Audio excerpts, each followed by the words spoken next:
that gives me a chance to bring in our next speaker. This is Rachel Coathup. I know in the comments I've seen a few people say familiar face already, Rachel. If you've watched our sessions over the past few months, you have a good chance you've come across Rachel already. Rachel is the lead teacher for technology and learning at Leo Academy Trust.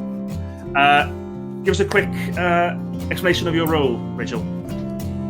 So I joined the trust during the lockdown, so it was sort of in the height of everything going on, and my role has very much sort of grown across that period of time. It very much started with just offering a huge range of staff CPD opportunities, and then now it's very much been looking at how we can really support teachers in the transition, because obviously we haven't had that insight training that we'd usually have in getting teachers prepared. So that's been all sort of happening digitally, and also thinking about what September is going to look like in terms of a blended and hybrid approach as well.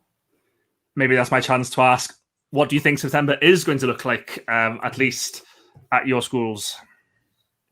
So at this moment, we're very much sort of keeping in mind that aspect of being flexible and ensuring that all of our teachers are prepared with, schools opening. That is what we're, hopeful for September to look like. But just being aware that we have those systems in place. We have Google Classroom all set up. We use Seesaw for our early years, and that's something that we're rolling out in September. So it's very much going through and supporting the teachers in the use of a new platform. And then in terms of Google Classroom, just continuing to sort of establish how that's going to be used and having that alternative as well, because even though if schools do open, and we are always hopeful for that and that things don't change, but it is that factor that if things do change, and we are going to have some pupils that won't be coming into school regardless of if schools are open. So I think it is important that all schools and all teachers are keeping in mind that actually you do need to think about what you're going to offer for those pupils that can't actually come into school as well. So that's been what we've been factoring in. Have you, both when lockdown was at its fullest, I guess, and looking forward to the possibility, as you said, of some children not being able to be in school all the time in September. Have you found yourself coming up against the obstacle of children not having the right devices at home or not being able to access work at home because of a lack of devices or connectivity? Has that been one of the problems you faced as schools? So this was something that we addressed. We're a primary MAT, so for anyone that's joining and doesn't know Leo Academy Trust, we're a primary school. So for us, when lockdown started, it was very much trying to work out what devices our parents had access to. So that was just trying to ensure that for those pupils that didn't have access to a device at home, that we were able to support in being able to send them home with a device that they'd be able to access. And that also included being able to provide internet dongles as well.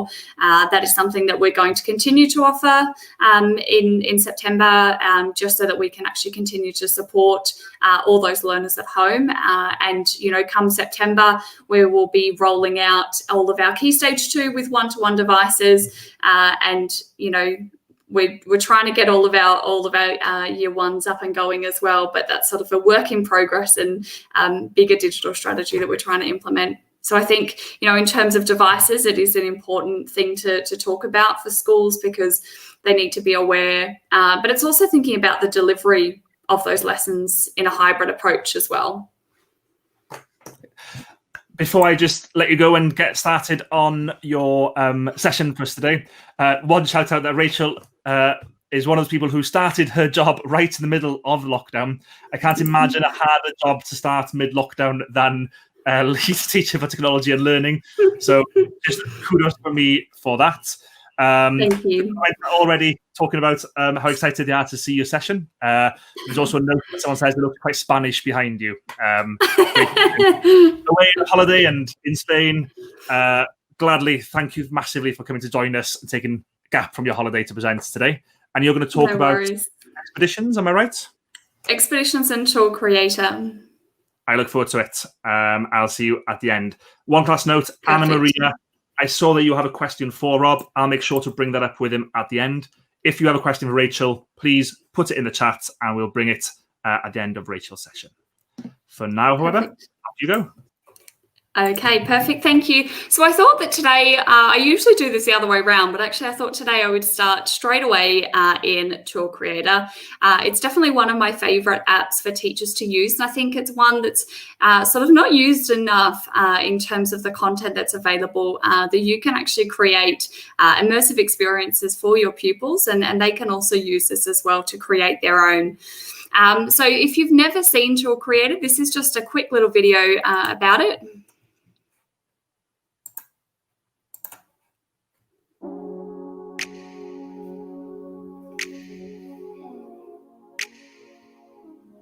Hi, my name is Darren Nakakihara, and I'm a 4th grade teacher from Beacon Park School in Irvine, California. Today, I want to talk to you about 2 technologies I'm using in the classroom to help my students engage more deeply in lesson materials. The first is virtual reality, or VR for short. VR allows you to transport students into hard-to-reach places or experience places with a new perspective. Students can dive into activities they wouldn't normally be able to try. We've had the opportunity to travel to the Great Barrier Reef, or stand in the middle of a tornado, or travel. So I'm going to stop it there because this is just sort of, it allows you to just quickly see sort of that excitement that comes with virtual reality. But what's nice about Tour Creator is that this content doesn't have to be just exclusively seen through Google Cardboard or virtual reality headsets. They can just be simply viewed online, and they're created either using Google's Street View images, or if you have access to a 360-degree camera, then you can actually go in and create your own. So to get onto Tour Creator, you just need to open up a new tab and go to Tour Creator, and it's this one here. And you'll see straight away that this is a virtual reality tour that is taking you through Rome at the moment, just in the background there. So what's really nice is that it's really simple to create a new tour. So just tap on Get Started.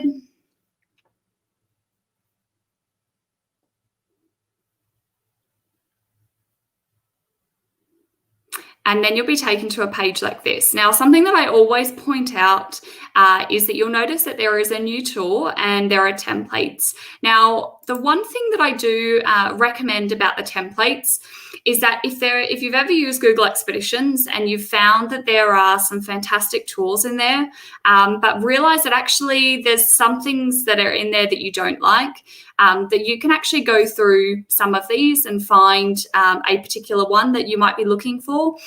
So for example, if I just go into the 7 New Wonders of the World, this will bring up a fully completed Google Tour Creator, and it has all of the scenes in there with all of the information and all of the overlays, but you could actually go through and decide to delete or change any of the ones that are already there. So if, for example, you're doing a unit just on the Colosseum of Rome and all about sort of Rome and the history, then this is a nice way to actually start with a scene that's already there. There's already the information with the image overlays as well, so you can see these here, and I'll show you how to do that in a moment.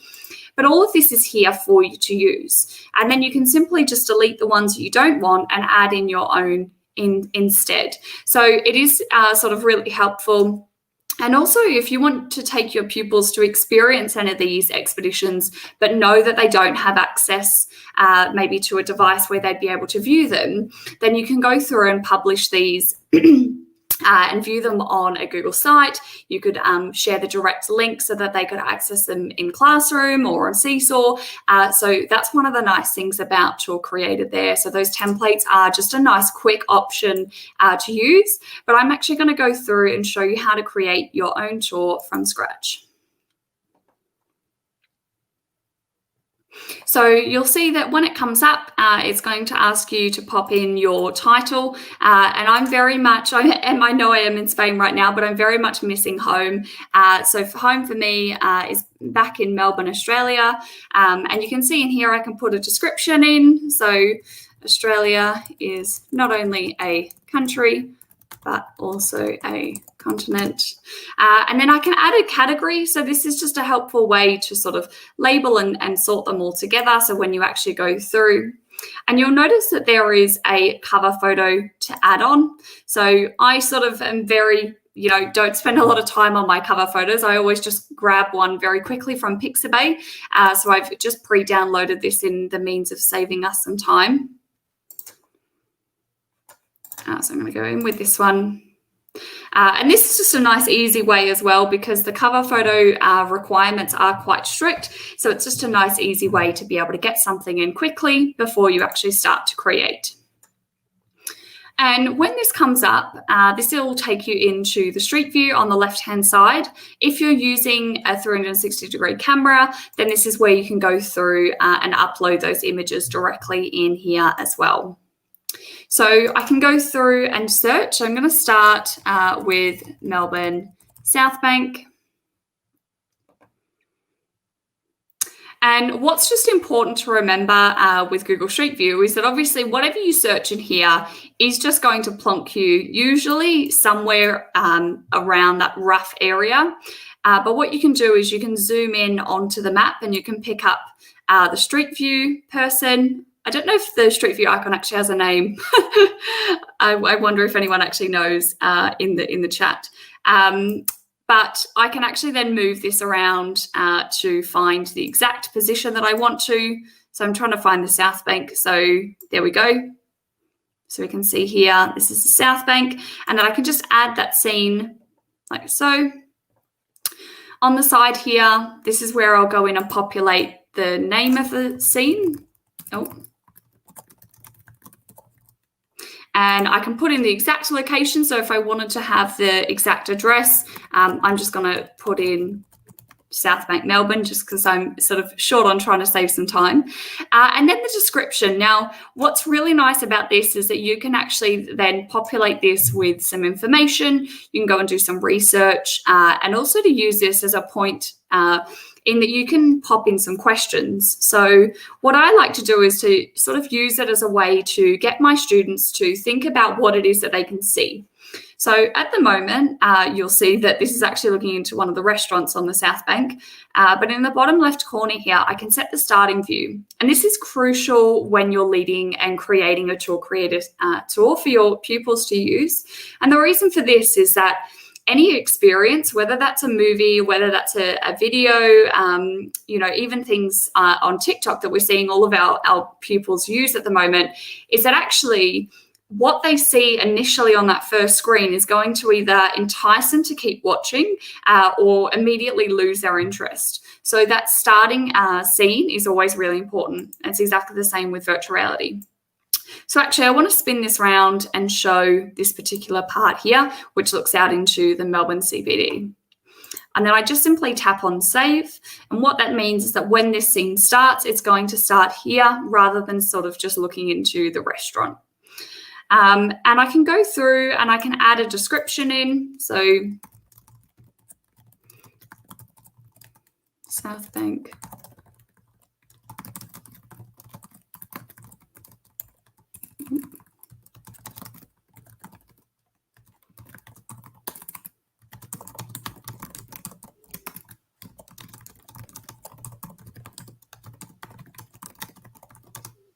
So there we go. And then what I can do underneath here is to add a point of interest. Now, point of interest is just to sort of call out a key area. So you can see that I can add that point of interest, and then I can move this blue exclamation mark almost and position it to where I want it to go. So I'm going to pop it here. And again, I can just simply label this Melbourne CBD. And again, I can put in a description if I want to. So I'm just going to put Melbourne Central Business District, and I can go in and add an image. Now, again, I've just downloaded these ahead of time, so it's just much faster to be able to do that. And it's also worth saying that you don't have to add these images in as well. You can just simply use text and not have any images. But one of the reasons that I like to add image overlays is either to show the comparison of what maybe something looks like from an aerial view, or maybe if you're looking at sort of the history, then you want to use an overlay to show what it used to look like. So this is where that history aspect comes into it.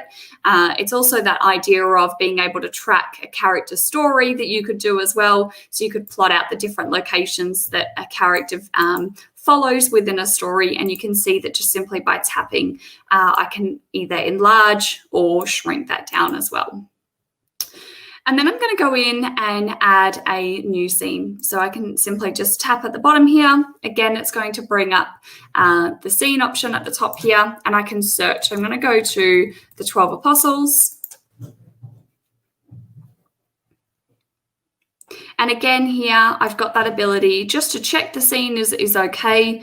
You will see, and this is something that I always explain to pupils before they get on and use it, is that they will often see people in the photos. And this is because when I go in onto and zoom in and I pick up the little moving icon, you can see that there are a range of different Street View images. And it's important to note that obviously these images do come from people that have gone to take those photos. And as always, it's not always likely that they're going to be sort of without anyone there. So when you're sort of happy with the image that you've selected, you can add the scene. And again, in here, this is where I can go in and put the name in. And I can add a description.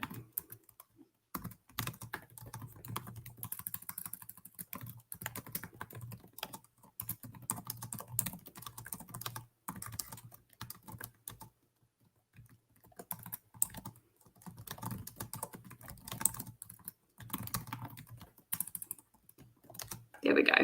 And again, this starting view shows the path back to the car park. So I'm just going to change that starting view to actually see out. And you can see here that we're actually missing some of these apostles because they have eroded over time with the waves. So again, what I'm going to do here is to add an image overlay. In this one, I'm going to go with a sunrise photo. And also just to show sort of how a place has changed over time as well. So it's just that nice aspect of being able to see a location from a different perspective as well. So again, you can see here that I can add in that image there. And what I might like to do is just simply pop in 12 Apostles in the morning. And what I can also do is to add some ambient audio. So this is just a really nice way, especially to sort of bring in that mindfulness or meditation aspect, is that you could create a tool that you put up and share with your pupils, but then add some sort of calming music. So for this one, being by the beach, I thought I might look for some sort of waves or sounds of the beach. And I like to use Bensound, which is all royalty-free music, which brings in that digital citizenship aspect into a lesson, which is always a really nice thing to do. So I'll go with this one. And it's all free to download as well.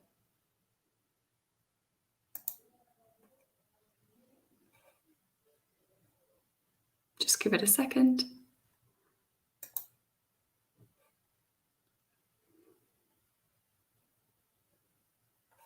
Okay, just see if that, yep, there we go, it's come through.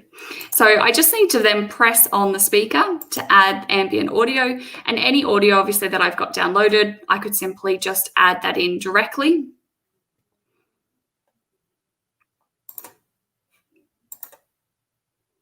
And you can see there, I can then preview to play it straight away, or I can just wait until I've published the tour. Now, one of the other things that I can do is to also add a voice narration. So before I do that, I'm just going to search for my final place. And this was where I spent a lot of time on my holidays, which is a beautiful national park in Victoria. And again here, what's important is obviously that ability to sort of decide where it is that you actually want to take the position and to be able to view out. So this one is good for me. And again in here, I can just simply label this Wilson's Prom. And what I'm going to do for this one, rather than add in a description, I'm actually going to add a scene narration. And again, I'm happy with the actual starting view for this one, so I'm not going to worry about changing it. If you've never used online voice recorder, this is just a nice quick way to be able to record a voice narration. Wilson's Promontory National Park is made up of some of the most beautiful beaches that you'll find in Victoria, Australia. It's also a very quiet holiday destination. And again, this will then process, and then you can quickly download this and then simply upload it directly into that tour creator scene. And again, when you then publish this tour, this audio will then go through. So it's just that nice aspect of being able to have that play as they go through. So especially for younger pupils where maybe they won't be able to access or read that description, that you could actually talk through all of the facts or information or history about a specific location as well.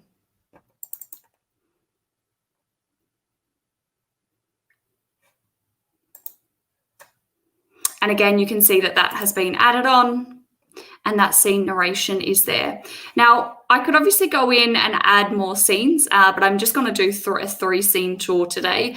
I'd always recommend keeping your tour creator tours to a maximum of 5. I've just found personally that it seems to sort of cap it nicely, that if you do want to use it in the Expeditions app, that the actual download speed is quite quick there.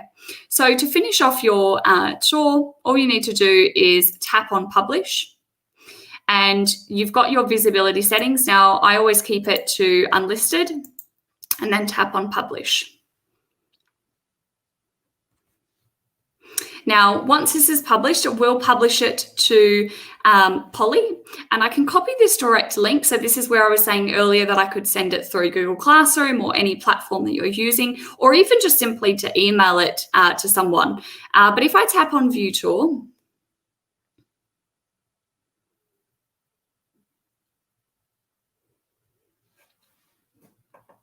what you'll actually see in a moment is that this tour will actually pan around as if you were viewing it through virtual reality goggles. So it's just that nice aspect, being able to bring that up. And again,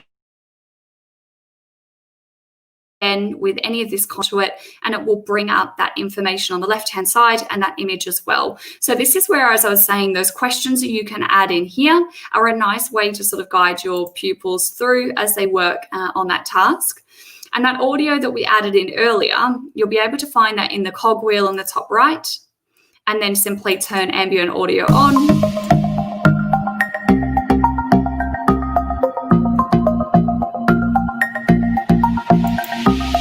And then for my final one here, I'm just going to turn that narration on. Wilson's Promontory National Park is made up of some of the most beautiful beaches you'll find in Victoria, Australia. It's also a very quiet holiday destination. So you can see there. Now, once that is then created, this is what you can do, is you can use that share option down here. And this is where you can either copy that link, you can embed it directly. So if you're using Google Sites, then you can actually embed this directly within, which means that the tour will pan around really nicely. So what I'm going to jump into now is Google Expeditions. And Google Expeditions allows you to let your pupils explore virtual reality and augmented reality, depending on what device you're using. And I'll show you a bit of that comparison as well.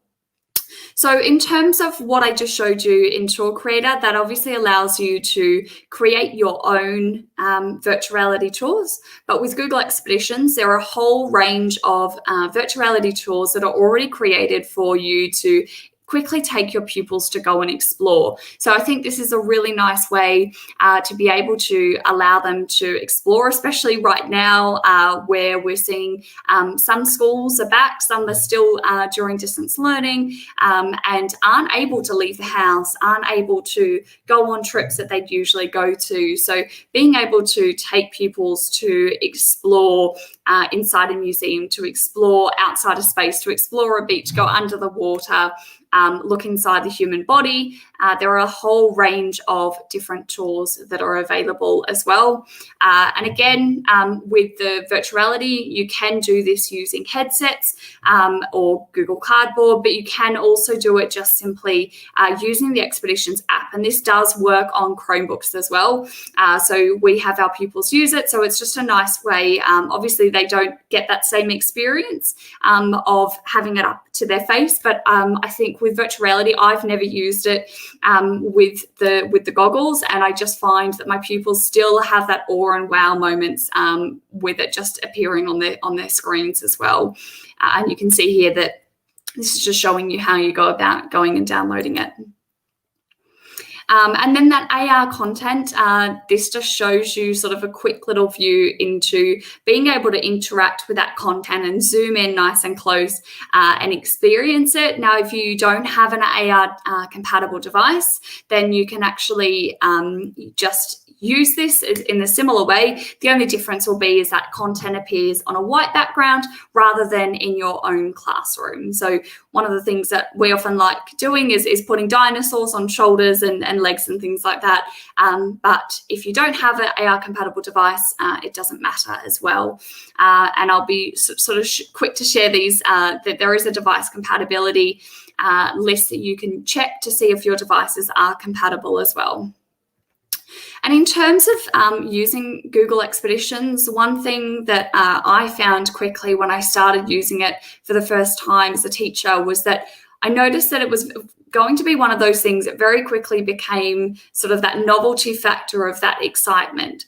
And I immediately realized that actually I need to focus on those questions that I ask when I set this experience for my pupils. So thinking about the observations in a normal way, that if you give pupils a photo, you ask them to think about what they see, what do they think they'd hear if they were there in that time, what time of day is it, when is this picture come from? So when they do an expedition, you can use those same observations, wonderings, and empathy that you would if you were looking at, say, an image or just a video of something. Use those to guide the lesson and use it as well to get pupils to actually collaborate and share and talk about what's happening. So it's not just a very, headsets on, off you go, come back and then discuss, but actually break it up so it's not just a constant 10-minute period of being on those headsets, if that's what you're using, but that you do break those questions up and allow them to talk about what it is that they're seeing, what it is that they're experiencing as well.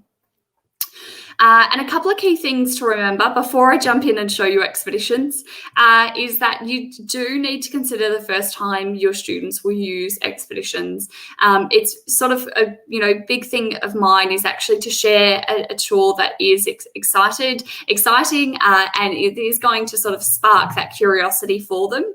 But then tie it into those questions that are going to allow that lesson to come alive. And then also to think about where it is in your lesson cycle or your lesson plan that you use this as well. And those cards that will come up, and I'll point you to those in a moment, they sort of allow you as a teacher to guide the expedition. You don't have to use them, but it is helpful to have key facts, details, questions you can ask as well. And you'll notice as well that there is the ability to guide as well. So this is a nice way to see where your students are during the tour. And then there's also the pencil where you can highlight any key areas. So I'm going to show you that now. So I'm using Expeditions on my Chromebook now, and you can see here that when I open up the Expeditions app, if you've ever viewed it either on a tablet or on a phone, then it's a very similar experience. It's not any different. You'll notice that across the top here, I do have the ability to switch between augmented reality tours and virtual reality tours. And I've also got some sort of key topic areas that I can go in to explore. And then in the library down the bottom here, this is where all of my downloaded tours will be, and also where my tours are that I create. So this is where those virtual reality tours that I set up earlier will actually start to populate as well. But mine hasn't come through just yet. So I'm going to take you on to explore just a virtual reality tour straight away. So all I'm going to do is jump into virtual reality. And this is just a nice way to sort of experience what content can come up when you explore. And I'm going to go into the Aztec and Mayan ruins. And again, you'll see that you have to download the tour before you actually go in to view it. And you've also got the share icon, and this is how you can share this directly to Google Classroom. So it's just a quick way to be able to share that out. And then you'll see in the bottom here that I can guide it. So if I'm working in a classroom and I have pupils in, this is where I would use the guide option. This then allows you to see where your pupils are. If not, just simply view. And then this expedition will then load up. We'll give it a second.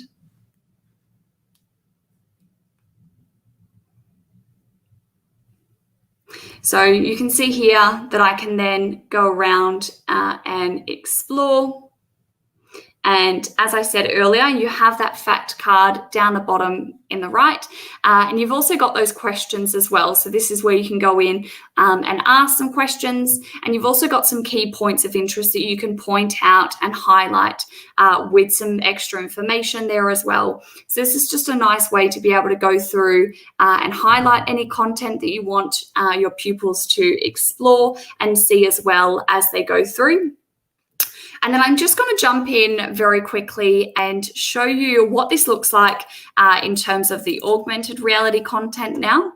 And just fingers crossed this is going to work. We had a few bit of difficulties before. So you'll see here, this is just screen mirror. So this is actually allowing me to screen mirror my phone so that you can see it nice and clearly. So I'm just going to tap on view in AR and just bear with me as I fingers crossed this will actually work. There we go. And you'll see that it comes up in a moment with those dots. And we now have a tornado spinning in my room. And again, you've got all of those information at the bottom here. And you can go through. We can then go in and explore a hurricane. And again, I can pinch to zoom in and explore. And again, you can see that tsunami and you can move through and actually explore what's happening when a tsunami occurs. So it's just that nice way of allowing your pupils to go and explore that augmented reality content. And as I mentioned, you know, with any expedition or tour creator tool that you use, you really want to make sure that you preview the tours first. So if you're creating one in Tour Creator, make sure you have gone through and explored every nook and cranny. I once took my pupils to a tour of Buckingham Palace, and they saw a lady standing in there, and the lesson stopped abruptly because they all thought that I was the lady in Buckingham Palace, and it definitely wasn't me. And, you know, think about the points of interest that you want your pupils to be drawn to. That's a really key thing as you guide through, and also to think about those questions you're going to ask when you lead it. And as I mentioned, you can share those Google expeditions directly to Google Classroom as well. So it's just a nice way to give them that direct link so they've got access as well. And as I mentioned earlier, that ability to think about where you use a Google Expedition or a tour creator tool, is it at the beginning? You know, when we as teachers think about planning a trip or a residential somewhere, we always think about when it is that is going to take place and what is the purpose of it. Is it to ignite interest? Is it to provide clarification or deeper understanding, or to apply or extend the learning as well? And I want to point out that there is a list of all of the Google expeditions. So this is a nice way to be able to access all of them. And the reason that I always highlight this spreadsheet is that it's a really quick way to search for content, because whilst you can go into the Google Expeditions app and use the search bar, you have to be quite specific in terms of what it is you're looking for. And sometimes there might be one scene within a tour that suits what you're looking for, but doesn't actually come up when you search. And in here, all you need to do is just a quick, simple Control F, and you will find anything. It could be something that comes up in the description. It could be something that is in the panorama title, so the different scenes within. And you've also got it with any new locations. You can actually, I can see here that they've added South Melbourne Beach. This is Victoria. So it's just nice to be able to have that all linked in directly, and they are separated by the virtual reality and augmented reality trips as well. And I will have to stop there because I know that that is my time. So Gitto, I'll just pull you back in if that's all right. That was fantastic, Rachel. Now I know that when you're presenting, you didn't get a chance to look at the comments on the side. So I'm going to guide you through some questions in a minute, but I think it's worth telling you just what came up when that tornado and hurricane appeared. So I'm just going to quickly run on the screen through what the comment box looked like as soon as that hurricane appeared. So that silly went down well. There's also at the start, when you're going through showing us the South Bank, I think there's a few misty-eyed people thinking back of days when we were able to go out a bit more and travel and see things like that. There's a few questions, if you're okay to help us with answering them. Definitely. There's one really interesting one that came when we're looking at Tour Creator, is thinking of interior spaces as well. Whether you can either, there's some interior spaces there already, such as museums, or whether you're able to take photos of your own classroom and put them in there. Yeah, so in terms of sort of interior spaces, if it's, say, for example, a museum or gallery, there are a lot of those that are already within Expeditions, so you don't need to go and create them. However, if you're thinking about the classroom, then, you can obviously, if you have that ability to go in and take some photos, you can go and use the Street View app, which allows you to go through and take those images. The only thing that I would say is to be very mindful of that, obviously, any information that is taken in those images, especially if you're using the Street View app, is that they are then public. You can't use the app and then keep that image private. They are actually public. So if you wanted to take images of your classroom, I definitely recommend exploring a 360-degree camera to be able to do that in a secure way. That's another of my wish list of things to buy, is a 360. Another one from Shannon here. Is there a way of collaborating on Tour Creator like you would in docs or slides or so on? It's not something at the moment. As always, we always say Google are quick to gather feedback and take that on board. So I know it's been something I've been constantly asking for. In terms of this, what I've always sort of recommended is that you set up either a collaborative slides or docs presentation to be able to actually go through, share the content that you want to add in those images directly in there. And then it's just a very simple matter of, this is what you need to search for to create the tool. This is the image that you add the overlay, and here's the facts that I want you to put in. Great. And then one final, you mentioned, obviously, you talk about Street View and what the name of that app is. And when it comes to Google, there's a lot of different apps that involve maps, if I say it that easy. You're talking Street View. So one question was just asking about the difference between them. So if we guide them through it, and maybe we'll work together a couple of them on just explaining the difference between each one. So starting with Street View, Street View app is, I guess, just that those cars that go around and being able to see whatever they saw, and that's a specific app. Is that right? Yes, it is. Yes. And I think I'm right in saying that you can bring your own pictures or see other people's submitted pictures in that as well. Yes, you can. And it's also where you can take your own 360 Street View image. So you add them to that, and then you can use them in Tour Creator after. Yes. Just know that they are then public. Key points. Actually, class. Definitely. Then, I guess that's the traditional one, the globe that you can zoom in and zoom out. That's not one that you cover today. I know some schools do use it, but that's not one of the use cases today. So Tour Creator then, explain just quickly, Tour Creator would be for... So Tool Creator is very similar to the tools you can create in Google Earth. I think it's just that ability to be able to upload your own. So in Google Earth, you can go and create a tour using the same images, but you don't have that virtual reality experience. So you'll have that sort of flyover, but it doesn't sort of allow you to then experience it in the same way or use your own content. So that's been one of the big benefits. You did the brilliant thing of taking a tool creator and showing that you can take it to expeditions then and show it off in there. If you make a tool creator, do you have to go to expeditions? No, you don't.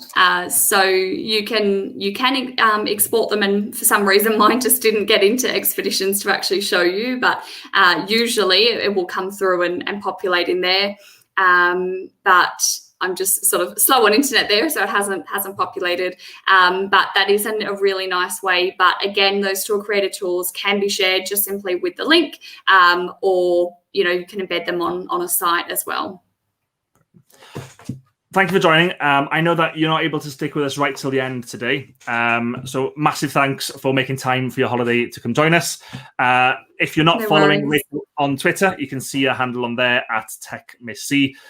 Well worth a follow. And I'm sure we'll see you again soon. Enjoy the rest of your holiday and your self-quarantine when you come home.